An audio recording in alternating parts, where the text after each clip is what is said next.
ಯಳಂದೂರು ಪಟ್ಟಣದ ತಾಲೂಕು ಪಂಚಾಯಿತಿ ಕಚೇರಿಯ ಸಭಾಂಗಣದಲ್ಲಿ ತಾಲೂಕು ಆಡಳಿತ ರಾಷ್ಟ್ರೀಯ ಹಬ್ಬಗಳ ಆಚರಣೆ ಸಮಿತಿ ವತಿಯಿಂದ ಶಿವಶರಣ ಹಡಪದ ಅಪ್ಪಣ್ಣನವರ ಜಯಂತಿ ಕಾರ್ಯಕ್ರಮ ಬುಧವಾರ ಆಚರಿಸಲಾಯಿತು.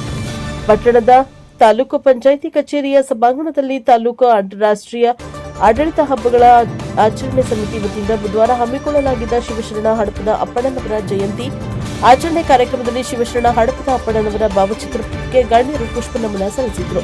ನಂತರ ಮಂಗಲ ಗ್ರಾಮದ ಸರ್ಕಾರಿ ಪ್ರೌಢಶಾಲೆಯ ಕನ್ನಡ ಭಾಷಾ ಶಿಕ್ಷಕರಾದ ಡಾ ಎಂ ಪ್ರಭುಸ್ವಾಮಿ ಅವರು ಕಾರ್ಯಕ್ರಮದ ಮುಖ್ಯ ಭಾಷಣಕಾರರಾಗಿ ಭಾಗವಹಿಸಿ ಮಾತನಾಡಿ, ಹಡಪದ ಅಪ್ಪಣ್ಣ ಅವರು ಸಾಮಾಜಿಕ ಅಸಮಾನತೆ, ಅಸ್ಪೃಶ್ಯತೆ, ಜಾತಿ ಹಿಂಸೆ, ಕಂದಾಚಾರ, ಮೂಢನಂಬಿಕೆ ವಿರುದ್ಧ ಹೋರಾಡಿ ಸಮಾಜ ನಿರ್ಮಾಣಕ್ಕಾಗಿ ಶ್ರಮಿಸಿದ ಶರಣರು, ಸಂತರು, ದಾರ್ಶನಿಕರು. ಯಾವುದೇ ಒಂದು ಜಾತಿಗೆ ಸೀಮಿತವಲ್ಲ. ಅನುಭವ ಮಂಟಪದಲ್ಲಿ ಬಸವಣ್ಣನವರಿಗೆ ಹಡಪದ ಅಪ್ಪಣ್ಣನವರು ಪ್ರಧಾನ ಕಾರ್ಯದರ್ಶಿಯಾಗಿ ಸೇವೆಯನ್ನು ಸಲ್ಲಿಸಿದರು. ಕಾಯಕ ತತ್ವದಡಿ ಬದುಕು ರೂಪಿಸಿಕೊಳ್ಳುವುದೇ ಶರಣ ಆಶಯವಾಗಿತ್ತು ಎಂದು ತಿಳಿಸಿದರು. ಈ ಕಾರ್ಯಕ್ರಮದಲ್ಲಿ ಜಿಲ್ಲಾ ಗ್ಯಾರಂಟಿ ಯೋಜನೆಗಳ ಅನುಷ್ಠಾನ ಪ್ರಾಧಿಕಾರ ಅಧ್ಯಕ್ಷ ಎಚ್ ವಿ ಚಂದ್ರು, ಗ್ಯಾರಂಟಿ ಯೋಜನಾ ಸಮಿತಿ ತಾಲೂಕು ಅಧ್ಯಕ್ಷ ಎಸ್ ಪ್ರಭುಕುಮಾರ್, ಉಪ ತಹಶೀಲ್ದಾರ್ ಎಂ ಶಾಂತಿ, ನೌಕರರ ಸಂಘದ ಅಧ್ಯಕ್ಷ ಮಹೇಶ್, ಪಟ್ಟಣ ಪಂಚಾಯಿತಿ ಮುಖ್ಯಾಧಿಕಾರಿ ಮಹೇಶ್ ಕುಮಾರ್, ಸವಿತಾ ಸಮಾಜದ ತಾಲೂಕು ಅಧ್ಯಕ್ಷ Srikantaswamy, PC circle inspector Subrahmanya, Biligiri ರಂಗನ ಬೆಟ್ಟದ ದೇವಾಲಯ ಆಡಳಿತ ಮಂಡಳಿ ಅಧ್ಯಕ್ಷ ಗುಂಬಳ್ಳಿ ರಾಜಣ್ಣ, ಆಹಾರ ನಿರೀಕ್ಷಕ ಯದುಗಿರಿ ಸೇರಿದಂತೆ ಸವಿತಾ ಸಮಾಜದ ಮುಖಂಡರು, ಸಾರ್ವಜನಿಕರು, ವಿವಿಧ ಇಲಾಖೆಗಳ ಅಧಿಕಾರಿಗಳು ಭಾಗವಹಿಸಿದ್ದರು.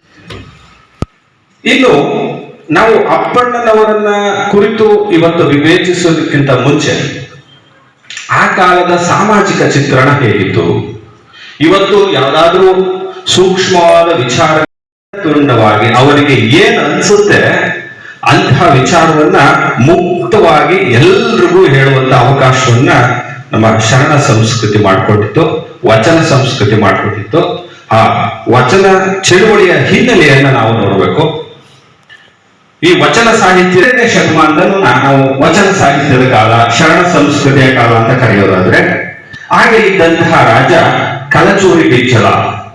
ಕಲಚೂರಿ ಬಿಜ್ಜಳನ ಆಸ್ಥಾನದಲ್ಲಿ ಮಹಾಮಂತ್ರಿಯಾಗಿದ್ದಂಥವು ಆ ಕಲಚೂರಿ ಬಿಜ್ಜಳ ಹಾಗೆ ಇದ್ದಂತಹ ಅರಸನ ಆ ಒಂದು ಅರಮನೆಯಲ್ಲಿ ಕ್ಷೌರ ವೃತ್ತಿಯನ್ನು ಮಾಡ್ತಾ ಇದ್ದಂತಹ ಒಬ್ಬ ವ್ಯಕ್ತಿ.